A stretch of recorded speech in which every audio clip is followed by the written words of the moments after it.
Hereby, I open this academic ceremony in which Martina Coli will defend the academic thesis entitled The Values of the European Union as Legal Rules, Lessons from the Union's Reaction to Constitutional Backsliding.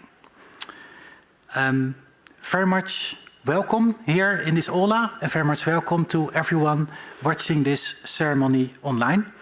And a warm welcome also to all colleagues, in particular those coming from outside of Maastricht University, and also in particular to our colleagues from the University of Florence for this defense of a double degree of Maastricht University and your university. Dear candidate, may I invite you to present a summary of your study and the conclusions of your thesis.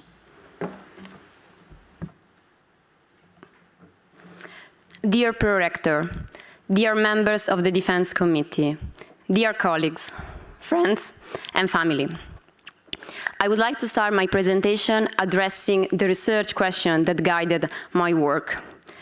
And this was, how can the founding values of the European Union enshrined in Article 2 TU be operationalized, that is, transformed into justiciable and enforceable rules? Article 2 TU is now a well-known provision enlisting the values of the European Union, and is well known also in light of the recent national phenomenon of constitutional backsliding and the consequent reaction by the Union institution. In my research, I addressed the question of how exactly these values enshrined in Article 2 TU can be transformed into legal obligations capable to be enforced against the member state. And to do so, I relied on a framework for the operationalization of the rule of law, where operationalization exactly means the transformation of values into legal rules, so into something that is more concrete. And indeed, this operationalization framework is composed of two strands. So first, EU values must be given an autonomous notion, must be given a notion in terms of EU law, in terms of principle and standards, capable indeed to give them an autonomous meaning under EU law. And then also a notion that is provided in terms of legal parameters. And this is the first step of operationalization, which I called the concretization of EU values.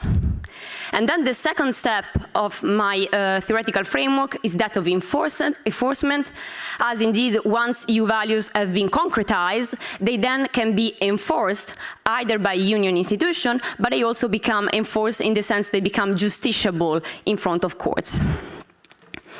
And the result of the thesis, the result of the research is the thesis that you can see here on the slide. You can see the structure of the thesis. As you can see, the thesis was divided into 3 parts, and then each part was articulated in different chapters. In particular, in part 1, I investigated exactly in more general terms what is Article 2 TU about, legally speaking, so what is the legal framework for the values of the European Union.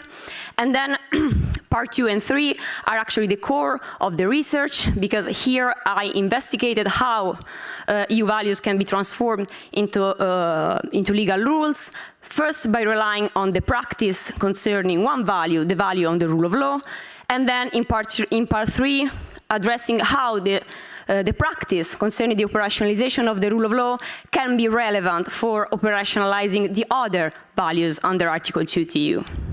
And each of these parts of the thesis was guided by sub-research question.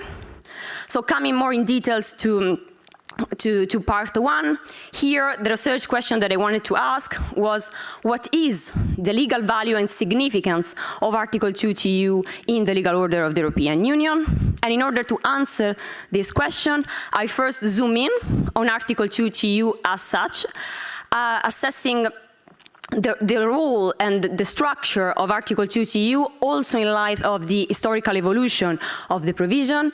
And then I zoom out, looking at Article 2 TU in its legal context, meaning looking at it in light of the other general provisions of EU primary law.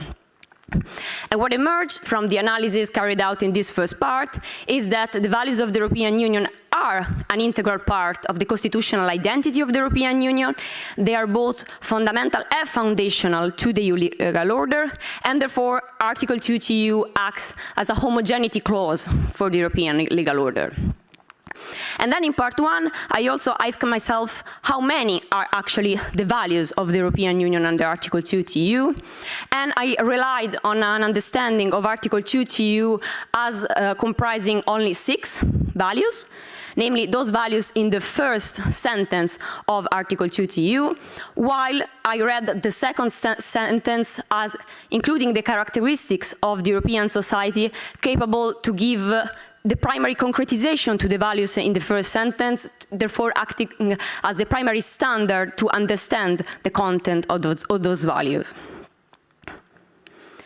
Moving on to part two, as I said, this is the core of the research, and here I reconstructed the different techniques for the operationalization of the rule of law. So I looked at how the Union institutions are actually carrying out this process of transformation of values into rules, and I relied on the 3 sources. So first, the enlargement practice of the European Union, and then the internal practice of the institutions of the European Union, which concern the protection of the rule of law vis-à-vis the member state. And then the third source was the case law of the Court of Justice of the European Union. And what emerges from this analysis is that the European Union is relying on a combined approach to the operationalization of Article 2 TEU, in the sense that the values of the European Union are read together with other principles and provisions of EU primary law. And through this combined approach, in terms of concretization, what emerges is that the European Union is relying on a substantive and rather thick notion of the rule of law. And however, even though the rule of law is a broad and substantive notion, two dimensions of this value are those who are actually received primary consideration by the Union institution: judicial independence, more generally effective judicial protection, and to a much lesser extent the fight against corruption, so the concept of prohibition of arbitrariness. Even though the European Union has put much effort and is actually operationalizing this value, I found that there is still the need for clearer standards of the rule of law capable to reconcile the external and internal dimension of compliance with the rule of law. As regards the combined approach, I think this approach is preferable instead of an approach that relies on Article 2 TEU as a standalone provision, which I find problematic in light of the principle of conferral. However, even this combined approach is not without challenges, and actually in part 2 of the thesis, I highlighted the many gaps and inconsistencies that the operationalization of the rule of law through the combined approach gave rise to. And as a pragmatic example, I may maybe mention the complex relationship between Article 19(1) TEU on the one hand and Article 47 of the Charter of Fundamental Rights on the other hand, since the two provisions have the same content but very different scopes of application. And this was about the concretization of the rule of law, so the first strand of operationalization. Concerning instead the second strand, so the enforcement of the rule of law, what happens is that the European Union is now has been relying on a variety of different instruments for the enforcement of the rule of law. And the result is that we must keep an eye on the rule of law instruments because they really like to change. So there are different instruments that the European Union, especially in the first phase, started to find new legal instruments to enforce the rule of law. These instruments range from soft instruments to hard law instruments. Of course, among these instruments, we have to mention the pivotal interpretation that the Court of Justice provided in the Portuguese judge's case, which offered the possibility to operationalize the rule of law via Article 19(1) TEU. But however, another significant step in this enforcement of the rule of law is more recently marked by the use of conditionality, and so the Union turning to the power of the purse in order to protect and enforce the rule of law. What emerges from an analysis of the enforcement is that there is no silver bullet to fight against rule of law backsliding. Actually, this was in a way expected, even before starting my research, but finding a silver bullet was never the purpose of the research. The idea was to understanding how union institutions are, in this case, enforcing the rule of law, a process that is undoubtedly still a work in progress. Now, last but not least, part 3. In part 3, the guiding research question was a consequence of the part 2. So can the rule of law practice be exported?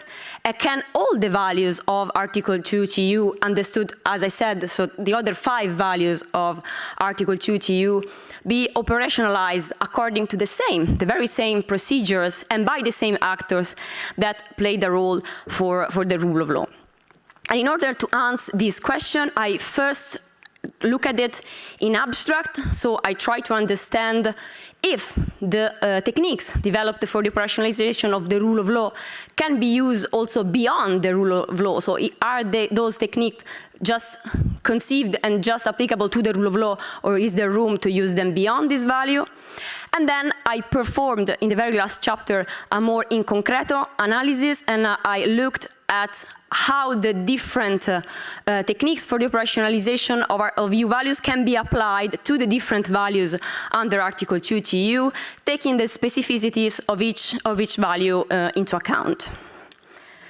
Now, to give you an example of this exportability approach, of this approach trying to move from the rule of law to the other value, I can mention as an example the possibility to use the model developed for the operationalization of judicial independence, relying on Article 19(1) TU, the possibility to apply it also to another value, which in this case is democracy, therefore identifying in Article 10 of the TU the relevant provision, concretizing the value of democracy. And this possibility is based on a parallelism between the role of national judges in the European judiciary and the role of national parliaments in the EU democratic system. And in this way, this interpretation, this approach will result in interpreting Article 10 TU as imposing some democratic obligations at the national levels on the member state, which can then be enforced first and foremost via infringement procedures. However, this is not without challenges, and there are identified at least 2 main challenges for this exportability to be realized. First, we need to define democratic accountability under EU law. And here I propose some sources that can be relied on. First and foremost, some provisions of the Charter of Fundamental Rights, but also the case law of the European Court of Human Rights concerning Article 3 of Protocol 1 to the ECHR. And I think it's also interesting to look at the case law of the Court of Justice of the European Union on the European Parliament as providing standards that can be applicable also to national parliaments. And in particular, I find interesting the judgments in which the Court of Justice rely on the concept of the genuine participation of Parliament in the democratic process. The second challenge is, of course, that in order to have this development, we need a strong judicial activism, so it's up to the court to interpret Article 10 TU, and we need, therefore, to compensate this strong role for the Court of Justice, and this could be done, for instance, by developing a margin of appreciation. So the Court of Justice could develop a margin of appreciation assessing national conducts in light of Article 10 TU, similar to what it did concerning Article 19(1) TU by relying on the theory of appearance of independence. Time is also expired, has almost expired, so it's time to consider the main conclusions that emerge from my research. what I concluded is that there is actually room for exporting the practice concerning the rule of law to the other values of Article 2 TEU, and this can be done either using those techniques for operationalizing other values, but also relying on the substantive and broad notion of the rule of law, which is also capable to offer protections to other values.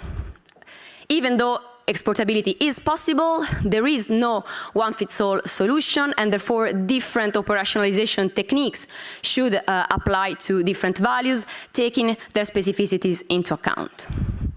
And in general, I advocated for a greater role of the EU legislator in operationalizing the value of the European Union by secondary law. I think it's important that there is a much bigger effort on the side of the legislator in specifying what the values of the European Union are about. This effort cannot be left to the Court of Justice, and this is especially true for values which, like democracy, they have a strong political core, and therefore the action, the interpretative action of the Court might be more limited in this respect. And in conclusion, very last point, I want to stress that the phenomenon of constitutional backsliding and the consequent response of the European Union are bringing the European Union towards a new transformation, a transformation which is ongoing, especially in the relationship between the Union and the Member State. So the Union is acting in a more and more confrontational way concerning the national system of the Member State, imposing standards and finding ways to enforce its values. And therefore, I think that scholars should also, but this process of transformation actually impacts the structural characteristics of the legal order of the European Union, and therefore I think it's important that scholars also reflect of the challenges of this process, because even though the operationalization of the rule of law and in general of EU values is a much welcome exercise, it cannot go at the expenses of the overall coherence and stability of the legal order of the European Union. And this concludes my presentation. I will now give back the floor to the Prorector. Thank you so much for your presentation. The opposition will be opened by Professor Bruno de Witte. Professor de Witte is Emeritus Professor of European Law at our university, and he is also the chair of the Assessment Committee. And he is joining us online for this defense, and I'm very happy to give him the floor. Thank you, Pro-Rector. Dear candidate, let me first of all apologize for not being in the room, although I'm only 500 meters away from you, but I can't join you because of a little COVID infection, which I would not want to spread around in the room. So congratulations for this excellent piece of work that you're presenting to us. The thesis is, I think, very clearly written. There's a very thorough analysis of the law, and you show how both the EU's judicial and also political institutions have sought to protect the rule of law, and also how that experience can then offer some guidance for how to protect the other values of Article 2. And so my question will be about that. It's related to the third part of your thesis, where you examine the possible exportation of rule of law practice to the other values. And with regard specifically to the value of democracy, something important is happening there, I think, that goes beyond exporting the solutions that are used for the rule of law. What we see there is the adoption of legislation for the harmonization of national laws that directly aims to protect the value of democracy. So that legislation is based on Article 114 of the Treaty on the Functioning of the Union. So it's formally speaking internal market legislation, but it's really about the protection of democracy. We have several examples of that, like the European Media Freedom Act or the regulation on political advertising that you mentioned in your thesis.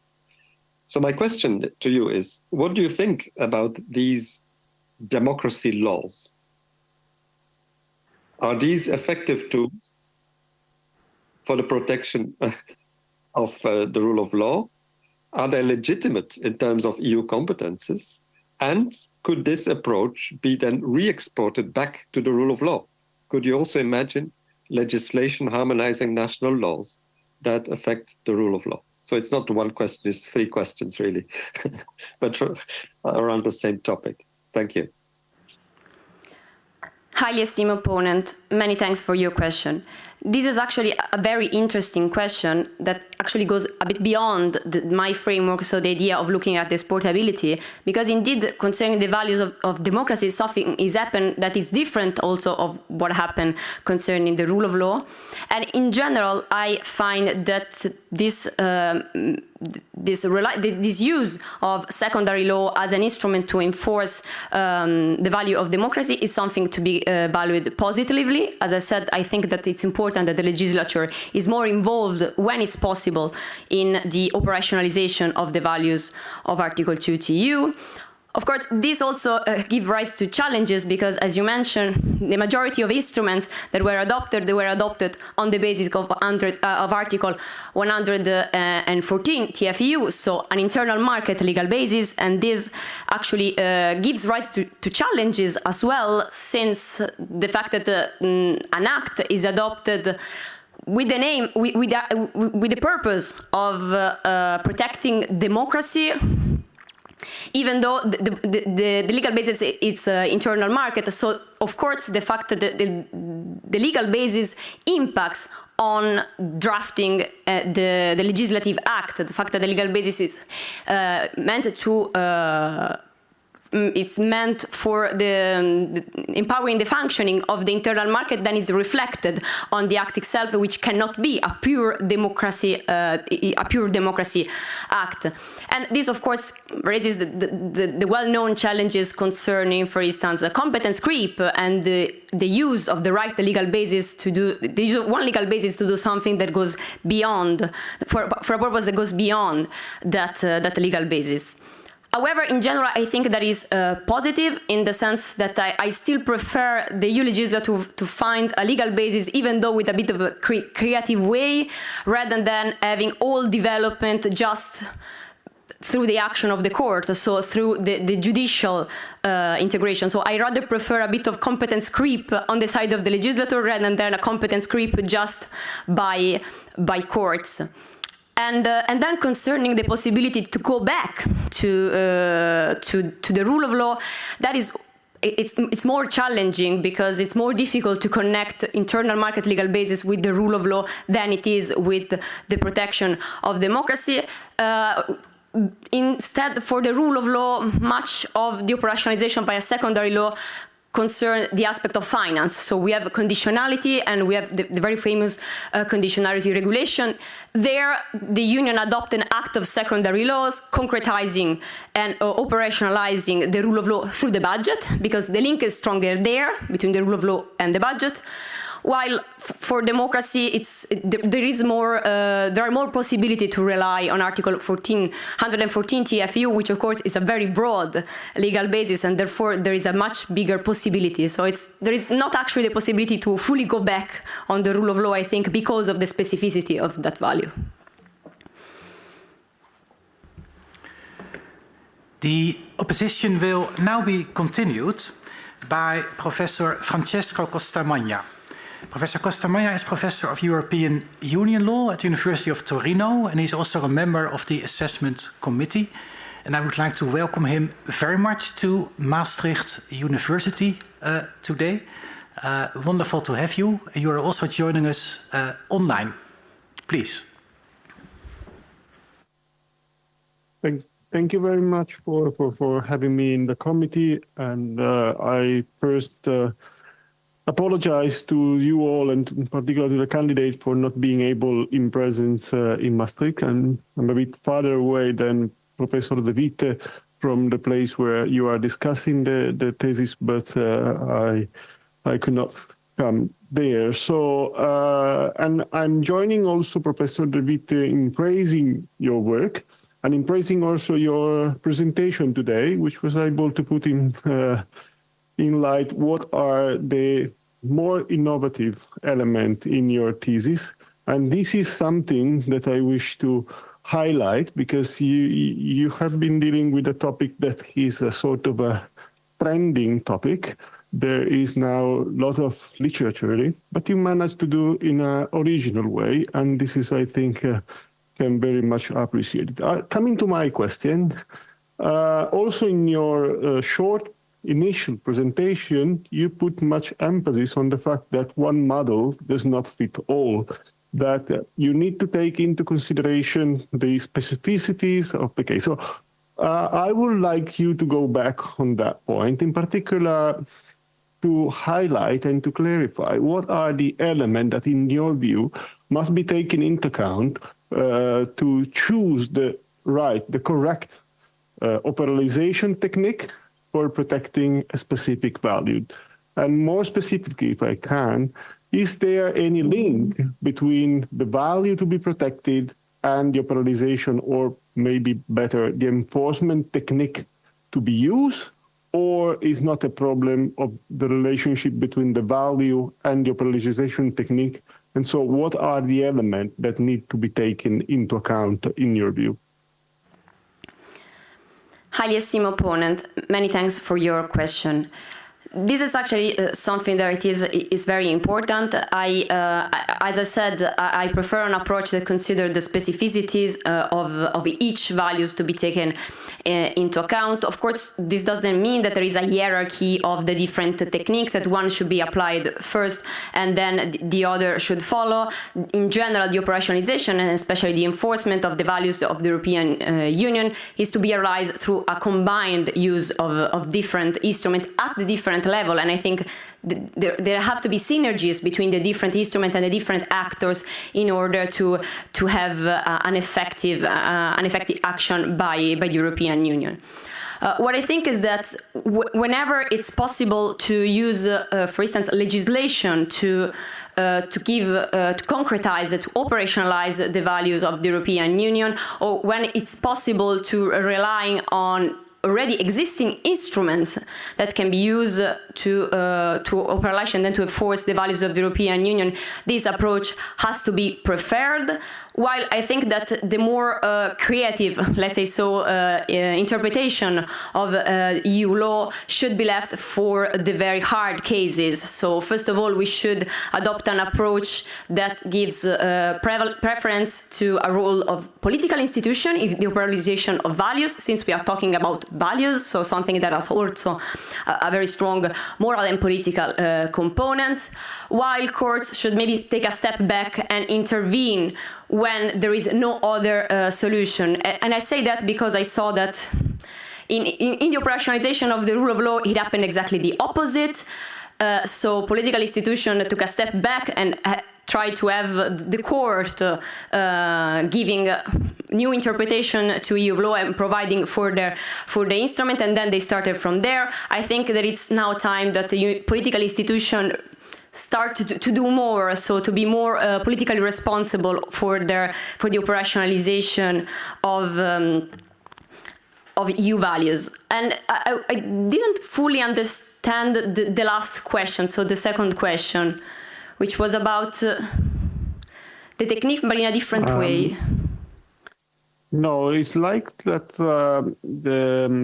Whether you see any specific problem of using certain technique for protecting certain values is a bit slightly connected with also what Bruno De Witt was saying and what you write in your thesis. For instance, when you deal with political issue, political question, maybe there are certain technique. Let's think about conditionality, which is very direct. That is less appropriate, so to speak, than other technique. So I just wanted you to elaborate a bit more on that. Of course, highly esteemed opponent. Well, indeed, for the values that have a political dimension, I think the need for having the legislature involved is even stronger than for values where, for instance, if we think about those values that reflect the fundamental rights of the European Union, such as dignity, equality, here we already have the Charter, first of all, and also sometimes abundant secondary law that can be used, and it's better to start from there rather than trying to export, for instance, the Article 19 model. Coming to conditionality, this is a key question, because actually I think conditionality has the power to be an horizontal instrument, in the sense that it can be applied to very different values. The conditionality regulation is about the rule of law, but the rule of law is defined in so much broad terms that actually it can offer protection also to other values. While, again, even probably more broad and therefore more problematic, in my view, is the conditionalities within the CPR, so the common provision, the regulation that governs funds under different funds under share management, because there the conditionality relates to the charter, to the whole charter, and this paves the way to actually have EU funds blocked for problems concerning all the charter, all the rights under the Charter of Fundamental Rights, and this could actually then give rise to the typical problem of integration through funding. So therefore we should ask ourselves if it's legitimate for the European Commission to do the majority of the work in blocking and then releasing EU funds. And then I think that conditionality is something, it's very interesting to study, but it hides an inherent problem that concerns the fact that EU funds, the value of EU funds is not the same for all member states. So conditionality bites more for certain member states and less for other member states. So it has a certain discriminatory element in its nature, and this is something to be taken into account. So I think conditionality is useful, but again, we cannot just use that, and I see that maybe the European Union is now putting too much emphasis on conditionality, thinking that that is now the silver bullet to solve the rule of law and the constitutional backsliding crisis. Thank you so much. The opposition will now be continued by Professor Elise Muir. Professor Muir is Professor of European Union Law at the University of Leuven, and she is also a member of the Assessment Committee, and she is also joining us online for this defense. Professor Muir, I'm very happy to give you the opportunity to raise a question. Thank you, Mr. Chairman. Dear candidates, I wish I could have been present in person today to praise you for what I thought was an excellent doctoral thesis.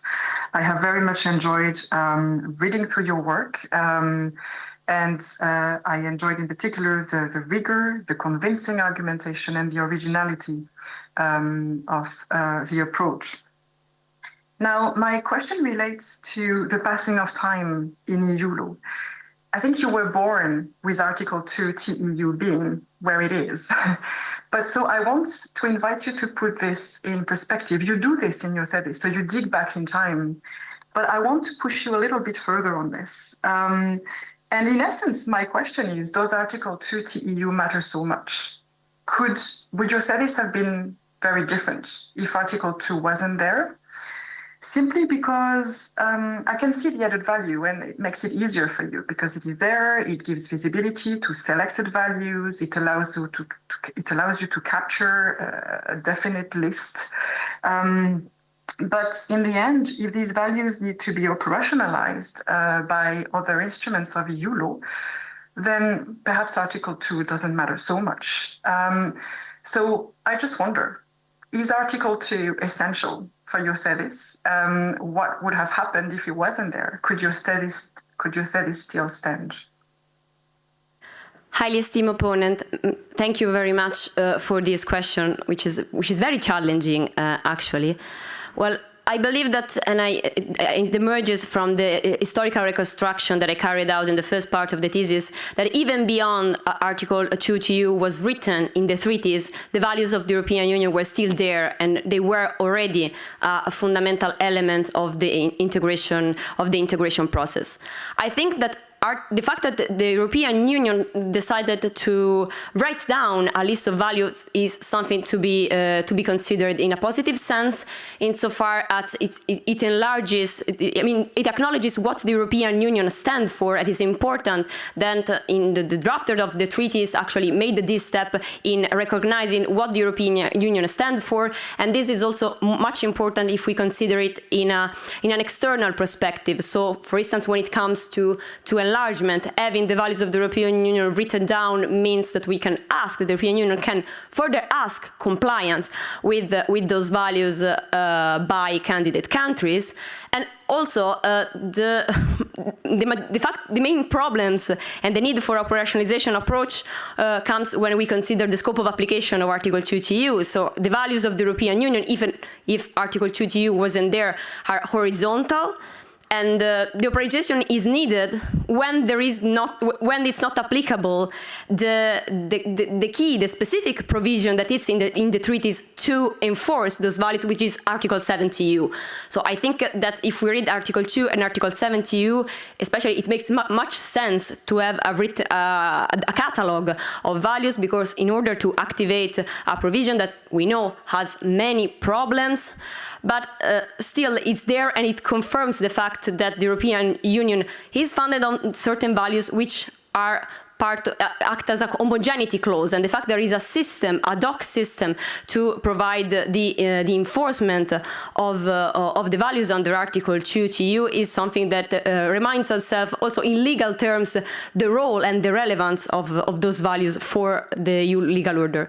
So even though the operationalization of EU values requires not involving often Article 2 TU as such, I think that it's still important to have those values written down in the constitutional character of the European Union, so in the treaty, in order to remind member states, but also union institutions, that those values are binding and they are legal principle part of the operative part of the treaty.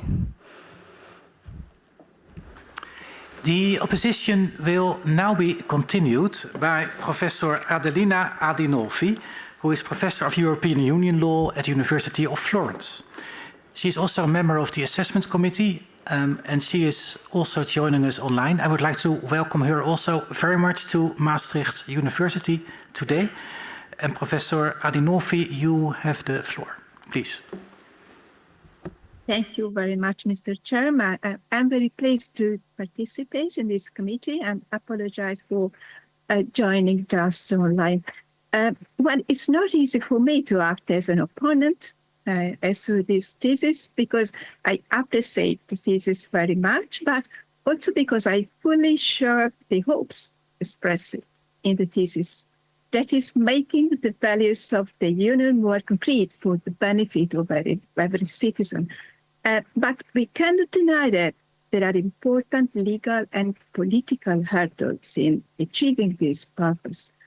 A major obstacle that I see to transform new values into concrete, as you say, the exportation of values, is the principle of conferral.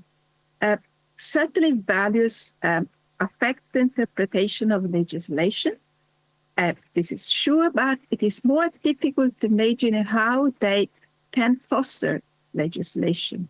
The lack of competence and the fact that the Charter cannot provide a legal basis make this operationalization, as you call it, I think a very hard task. So how do you think this major obstacle can be circumvented, and through what tools by the different actors working on the scene? Highly esteemed opponent, thanks for your question. If I understood correctly, your question, it was about how the principle of conferral impacts the process of operationalization. So this transformation of values into rules, especially concerning secondary law in particular. Okay, thanks. Yes, sorry. Second, on legislation, because the major problem is how making values, concretize values through legislation. Thank you very much, highly esteemed opponent, also for this clarification. Well, of course, the principle of conferral for any EU lawyers is always on the background. So we always need to consider it. And I had to face it many times when writing the thesis, because it's kind of the problem actually in operationalizing EU values is finding a way to do it, not encroaching the principle of conferral, which is structural to the EU legal order. When it comes to legislation, of course, I believe that Article 2 TU cannot act as a legal basis for adopting legislation by the European Union. This would be too disruptive for a system based on the principle of conferral. However, values inform and should inform everything that the European Union does, so they act as mainstreaming principles in the legislative process of the European Union. So exactly as it happens, coming back to the example suggested before by Professor De Witt, so the adoption of acts like the Digital Service Act, of the Regulation on Transparency on Political Advertising, the Media Freedom Act. Here we have acts of secondary law, but with a strong base on an internal market competence, but with a strong value perspective. So as long as the legal basis chosen is the proper legal basis, I think that secondary law can be used to also foster the values of the European Union and therefore contributing to spreading and enlarging the protection of those values thanks indeed to the activity of the legislator. So I believe that there is room to do it. Of course, the bottom line is that we should not overstretch too much the competencies of the European Union in this process of operationalization via legislation. But again, I find this stretching of competencies less problematic if the European Union still manages to find a way through what is by using what it has to adopt a legislation in order also, not exclusively, but also to protect its own values. I think this is better than maybe other avenues that are possible. So, for instance, just using Article 2 TU as a legal basis, just using Article 2 TU as a standalone provision. So, and in another element that I think it's important that we consider making it adopting legislation based on a legal basis, taking into account the fact that disrespecting the values of the European Union has an impact on the action of the European Union and it impairs the proper functioning of the European Union. So I think there are avenues to do it. The recent legislation concerning democracy is an example, but also conditionality, the conditionality regulation might be read in this sense.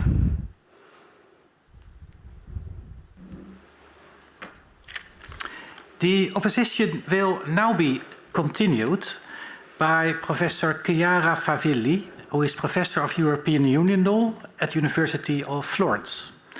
And I would like to welcome her also very much to Maastricht University today. You're also joining us online for this ceremony. And please, very happy to give you the opportunity to raise a question during this defense. Please. Thank you, Prorector. And I probably am doubly sorry for not being there with you in Maastricht, considering that until yesterday I was confident that I would be there instead of being here. Anyway, we have the chance of being online, and so I'm very happy to be here with you.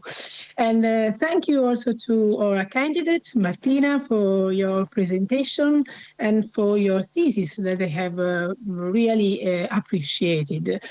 Well, in particular, I have appreciated the valuable insights about the EU identity and the role of the EU values and EU identity, and also, of course, the link between the EU values and human rights, and also the future perspectives on the protection of the EU values.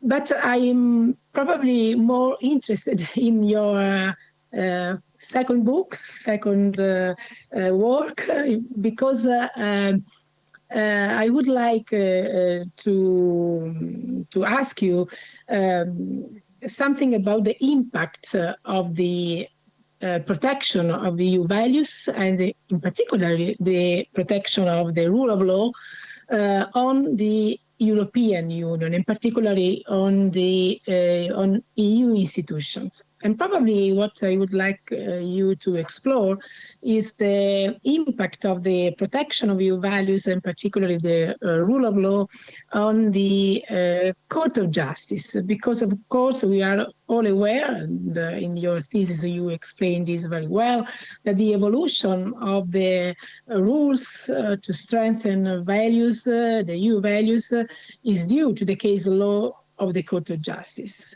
But I wonder why and how the same rules that the Court of Justice has developed to assess the independence, for instance, of the judiciary at national level, domestic level, is applicable also to the court itself.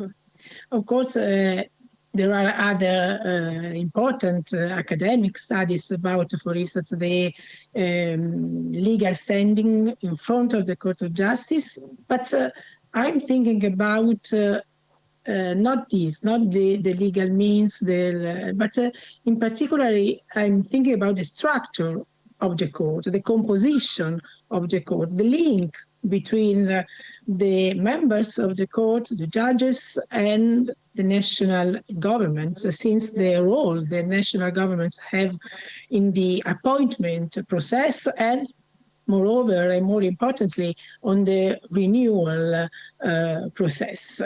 So I know that you have put these, the impact on EU institutions in the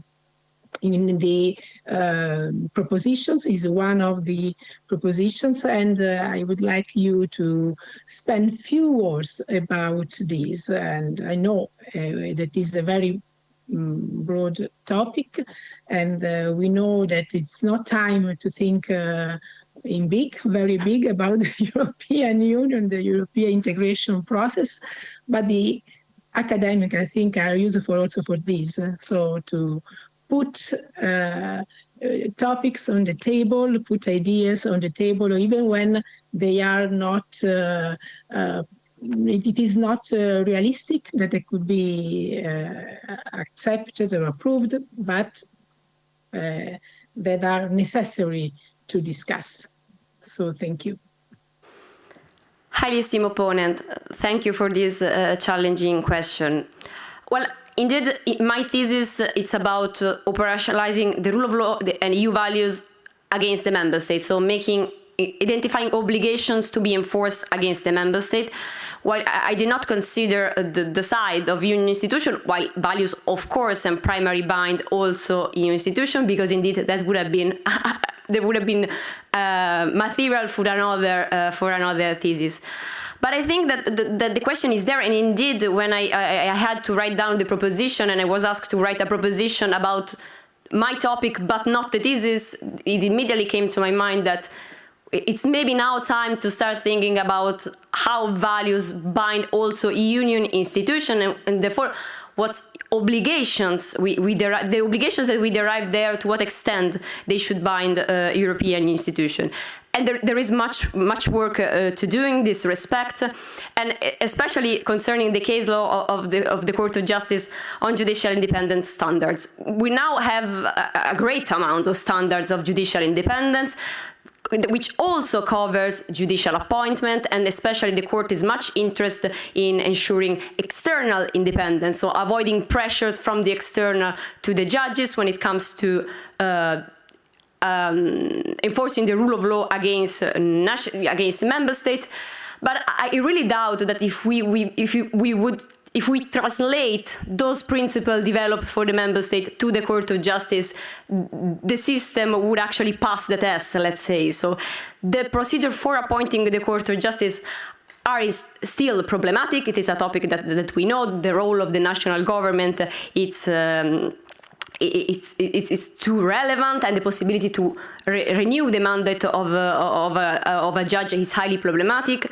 So maybe we could think about moving to a different system. So maybe a longer mandate for the judges of the Court of Justice, but without the possibility to renew the appointment. So without having the member state saying to the judge of that state, you have done well, you have not done well, so I will decide to reappoint basing on this. Based on your, let's say, conduct, which indeed impairs the independence and especially impairs the appearance of independence, which is a criterion that the Court of Justice much relies on against member states, saying we need not only judges to be independent, but they also should appear independent to the citizens. So I think that there is room for ameliorating the current system.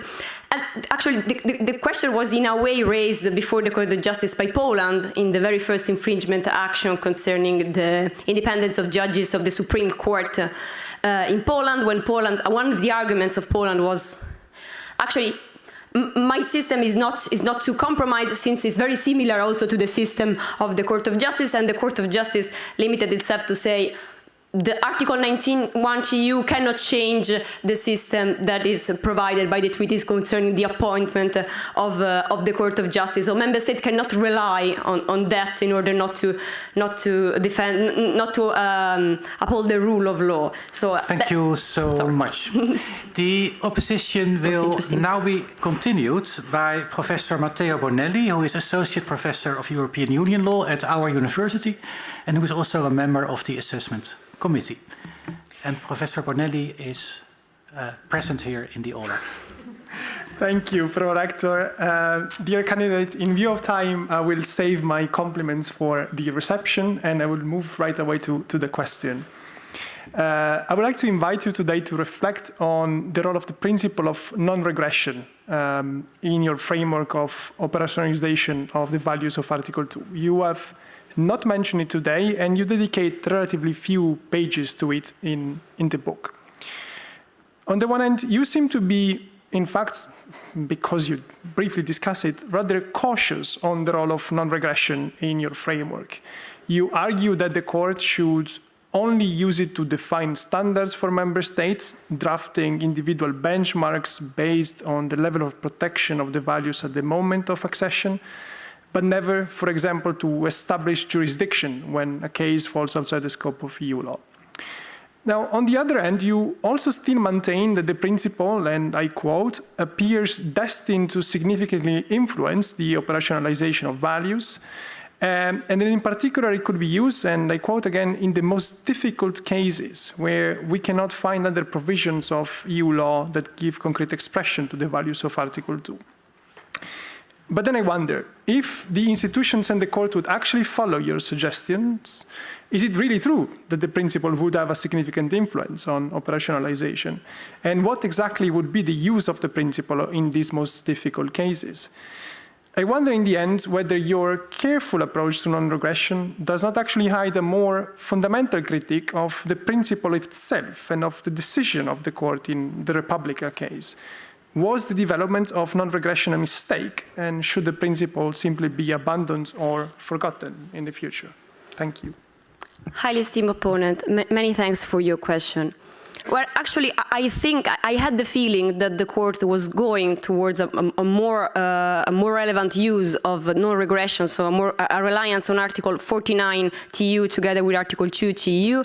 But it doesn't mean that since I envisage that, I also like it. So I think that there is no reason to develop a principle of no regression, so relying on Article 49 TU, if it is not to have something more, to have another provision to operationalize the values, because so far it has been used together with Article 19(1) TU, so it has been mentioned where there was no real need for it to change the outcome of the case.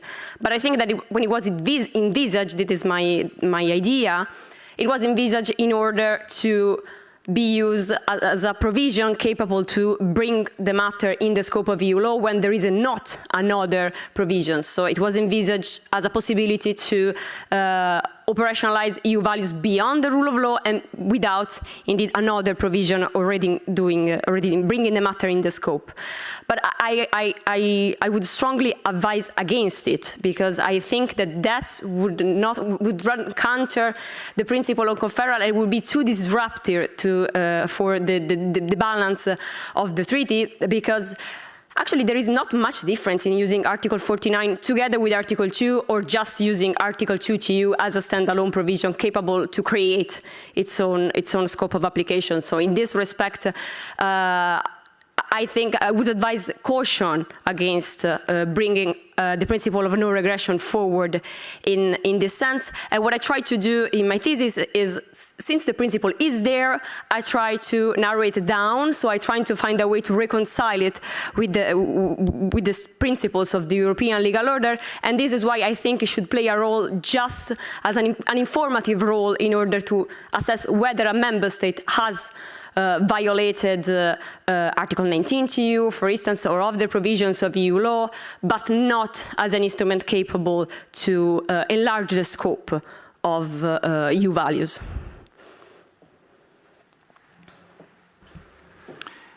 The opposition will now be continued by Professor Leonard Besselink, who is Emeritus Professor of Constitutional Law at the Universiteit van Amsterdam, and who is also professor at the Università Luis in Rome.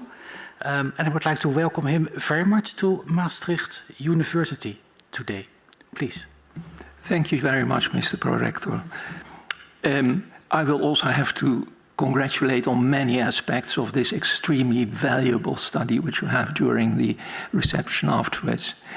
I must pose a very short question on something which is an assumption underlying much of your work, and that is even reflected in the title of your dissertation, that values are legal rules. You take that as a very firm position, and for instance you say the shift in vocabulary in the treaties from principles pre-Lisbon to values is not relevant. I am not so sure. I think that if I say you write a valuable study, then I give a moral judgment on the quality of your thesis, of course based on standards, academic standards. But basically it doesn't turn them into something more than a moral standard. And now, with values, I think that is a general thing. I know of no legal order in the member states who consider values as an independent source of law. And actually, our whole exercise of operationalizing them implies that those values as values still need to be turned into legal rules. And of course, how important is this issue? Well, I would think that someone interested in operationalization of vague norms should feel more comfortable with values remaining values, and because there's no point in changing normal legal rules into other legal rules. I am not sure whether you would share this view, and with a look at the clock, I would say, could you explain why it is so important to consider values legal rules and not simply as values that inform the legal system? Highly esteemed opponent, thank you for your question. I recognize that there might be a normative assumption behind my work, but I think there are legal reasons to state that in the European legal order.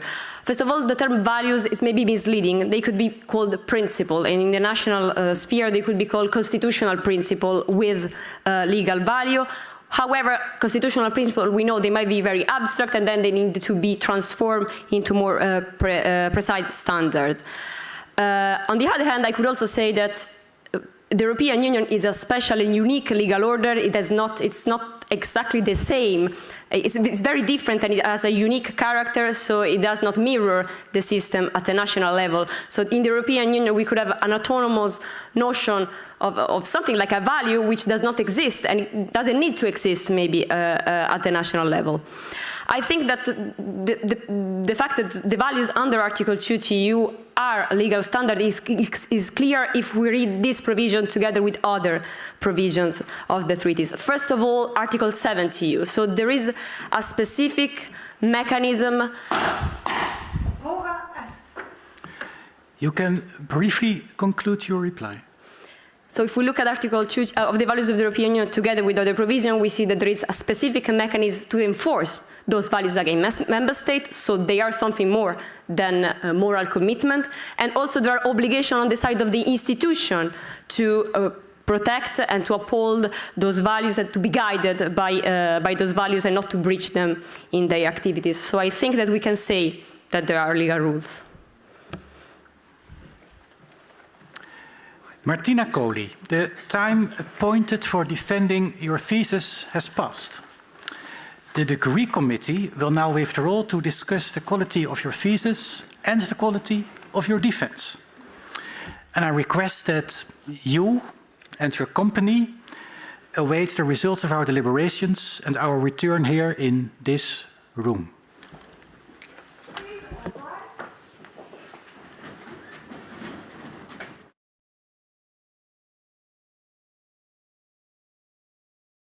The PhD defense has now ended.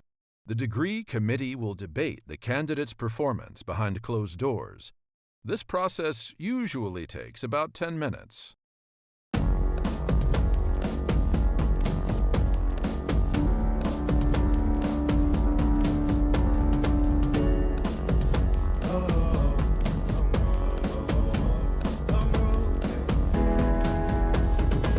Long road to the south side. 10 miles in my rearview mirror, I know what it felt like. My goal's only getting clearer, east side to the west side. No place like home, if it's questions that you've got, go the extra mile and die.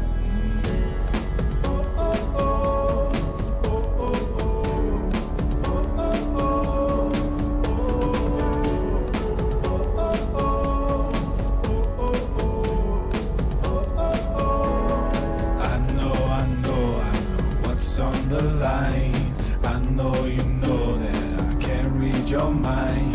Years can't fly by now, don't waste all your time. Cause I'll go the extra mile. Long road to the south side, 10 miles in my rearview mirror, I know what it felt like.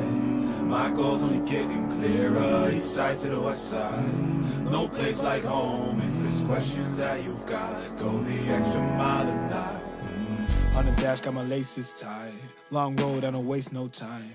Break rules because fate decides. With the team and we chase the light. I make a move, fall down, shake it off. I hate to lose, bad branch, break it off. No room for negativity, praise and love. Prepare for deep part cause we're taking off. Take the mileage, traveling so far from home. Gathering knowledge, other connections. I put the time in to get everything I ever hoped for. It's a challenge and we all in. It's a better future that we go for.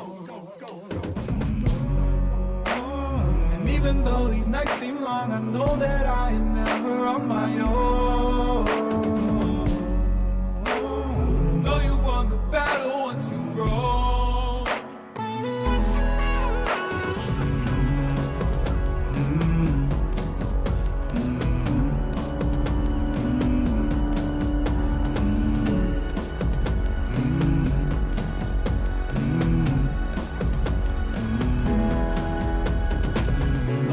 South side, 10 miles in my rearview mirror, I know what it felt like. My goal's only getting clearer, east side to the west side. No place like home, if it's questions that you've got, go the extra mile and die. Long road to the south side, 10 miles in my rearview mirror, I know what it felt like. My goal's only getting clearer, east side to the west side. No place like home, if it's questions that you've got, go the extra mile and die.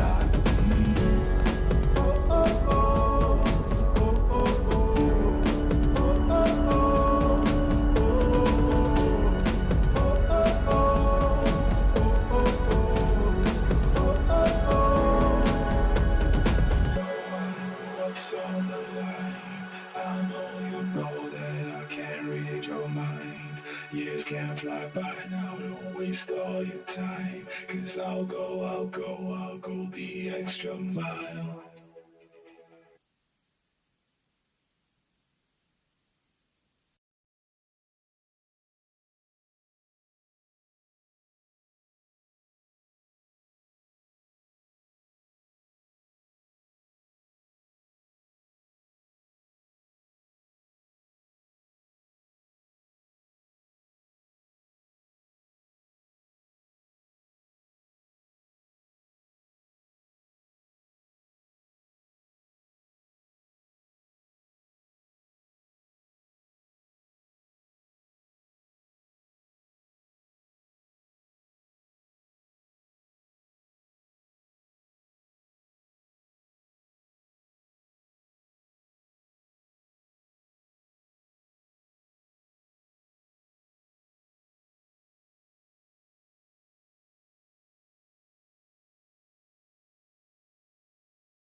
Martina Coli. The degree committee here present has assessed the quality of your thesis and the quality of your defense. In view of its positive verdict and taken into account your previous qualifications, the degree committee has decided to grant you the degree of doctor. Professor Klaas is authorized to confer upon you this academic distinction in accordance with Dutch university custom. And I now invite your supervisor to take the floor.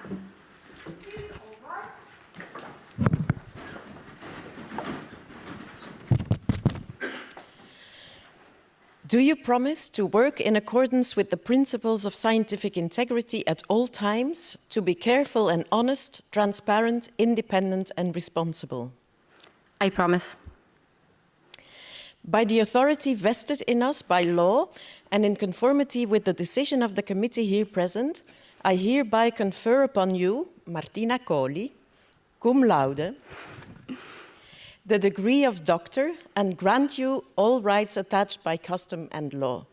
As evidence of this, I now present you with the degree certificate signed by the rector, the secretary, and the other members of the committee, and affixed with the official seal of the university.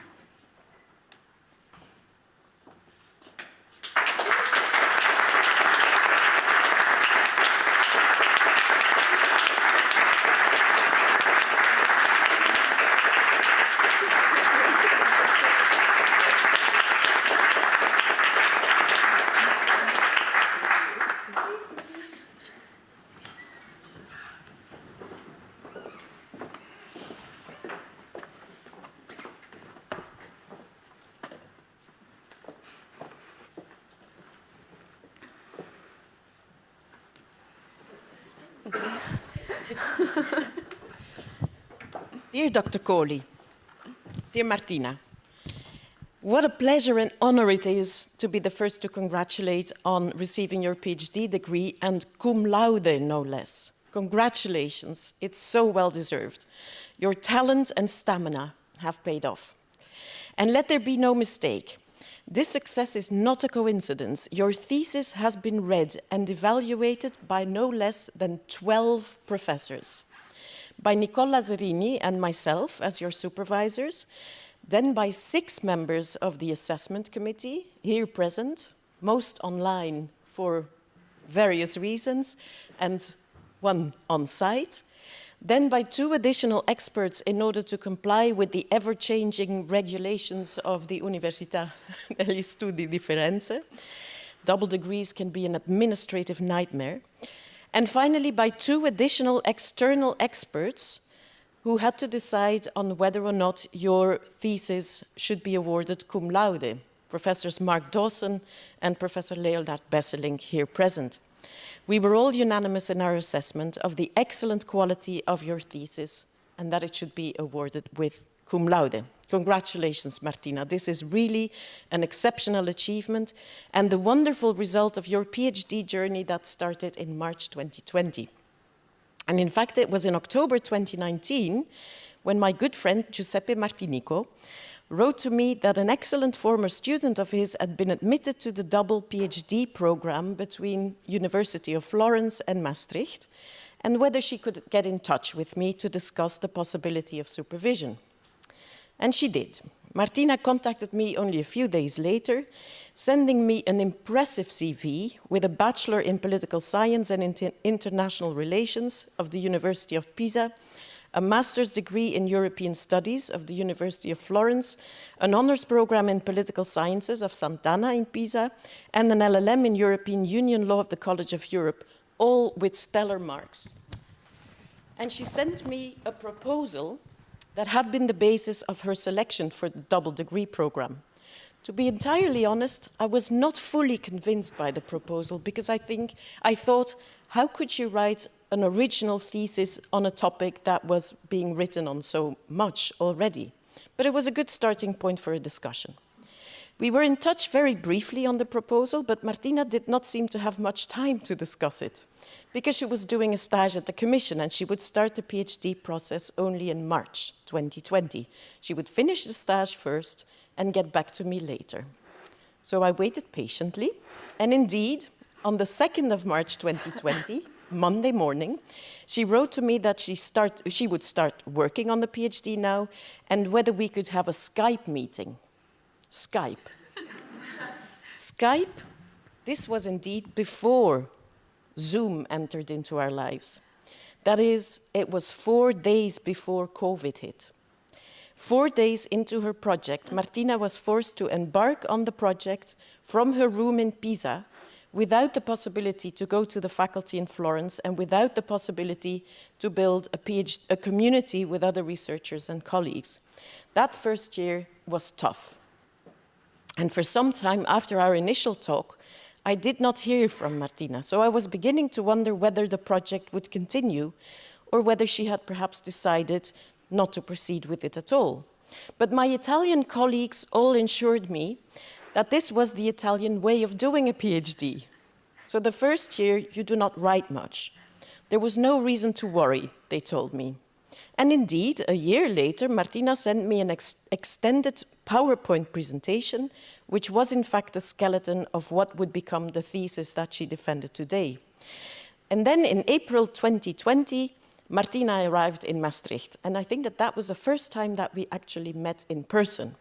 And I very vividly remember Martina entering my office, full of energy and enthusiasm, the exact same way that you have seen her today. She brought the most impressive color-coded time schedule I have ever seen.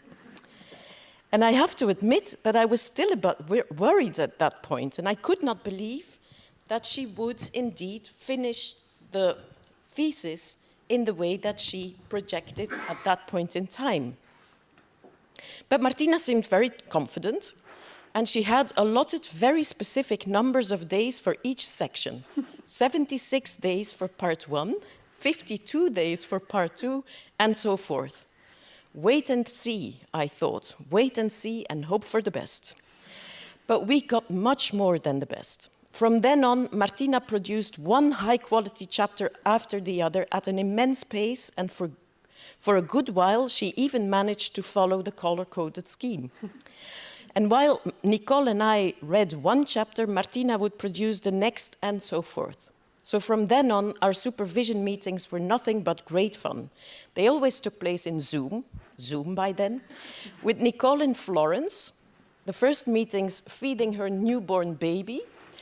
During the meetings, Martina in Maastricht, and later in Florence and me in Maastricht, but it was always extremely efficient and very lively. Those of you who know Martina, and you now have all seen it, she has a very fast mind, and she's a fast speaker too. She always had a direct response to any question or comment that Nicole and I would have. Martina can also be very stubborn. And at times we had to be a bit tough to convince her to pause and think and take the time to reflect on counter-arguments, to rethink her position. Rethinking her position she did not do very often, but thinking she did and strengthening her arguments she did too. Martina immediately felt at home in Maastricht. You became a very valuable member of our PhD community and, of course, of the Italian chapter of the faculty. She would stay much longer than the initial 6 months that was the plan and returned to Florence only in May 2023 to pick up a position in the trial project with Nicole. And here you are again in Maastricht, Martina, on this beautiful autumn day to defend your thesis, and what a wonderful job you did. Martina, it was truly a pleasure to act as your supervisor, or rather as your interlocutor. You are a very talented young academic with a bright future ahead. I look forward to your future research project, and I very much hope that we will have the opportunity to work together again. It would be my honor. It was also a pleasure to work together all this time with Nicole, who is today in Florence, waiting to welcome a new baby, and to whom I now pass the floor. Nicole. Thank you, Monica. It is an honor to join you in this laudatio. And above all, it was a pleasure to share with you the doctoral journey of Martina. This is not Martina's first academic achievement that I have witnessed, but for sure it is the happy ending of the longest and I believe the most desired chapter of her academic career so far. I met Martina in 2017 as a student enrolled in the very first course of EU law I was charged with in the University of Florence. You will not be surprised to hear that she was a very active and brilliant student and that she passed the exam with the highest grade.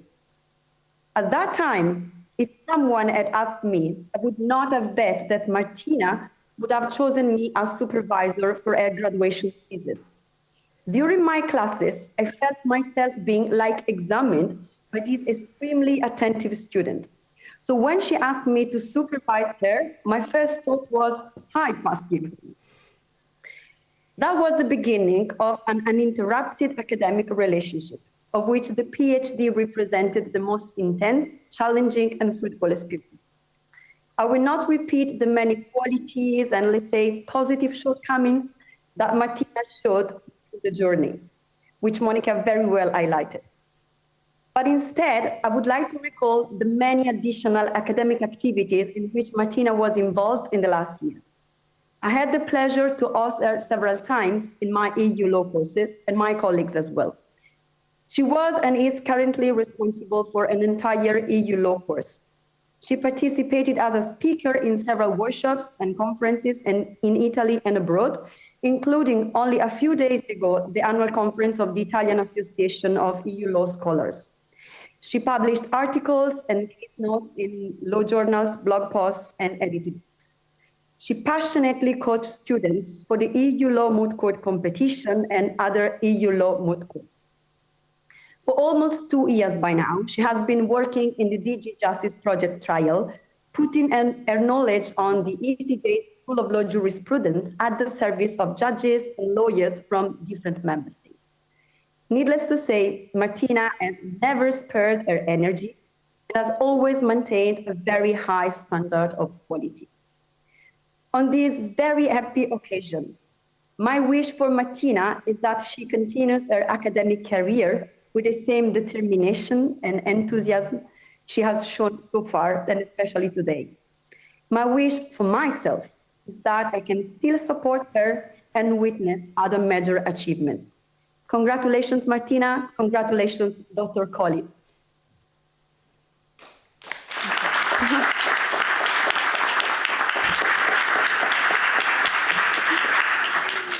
Dear Dr. Coli, also on behalf of Maastricht University and its Faculty of Law, many congratulations on the degree that you just acquired. I always say it's the highest degree we have available. In this case, it's also the double highest degree we have available. And I also like to thank very much the University of Florence for this opportunity to have this double degree, because we very much also appreciate this cooperation with you as a university and as a faculty. Thank you so much for that. Many congratulations also to your family and friends, both present here in the aula, but also watching this ceremony online. I have one more practical remark, which is that there will be a reception right here in this beautiful building, at which you can also congratulate our new young doctor. We will still stay behind here to take the traditional photo. So I would like to ask everyone to already go to the reception, except for family and friends sitting here on the first row, who also have wonderful photo cameras and cell phones, as I just saw. And we will take the photo of our young doctor together with the paranims, together with the supervisors, and also together with the entire committee. Of course, also all committee members participating online, whom I also would like to thank again for their presence online here during the ceremony. And with that, I officially close this academic ceremony.